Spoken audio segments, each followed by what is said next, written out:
Pois bem, pessoal, esta é a Unipex Mil.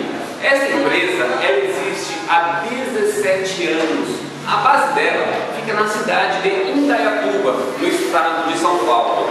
São mais de 1.900 franquias espalhadas pelo Brasil, igual a essa daqui.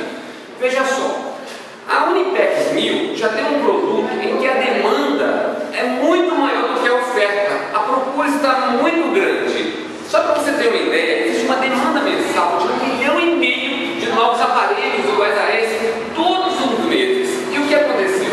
Segundo uma resolução do CONTRAN, a partir de agosto deste ano, todos os veículos, ao saírem da fábrica, já vão sair com aparelho rastreador instalado.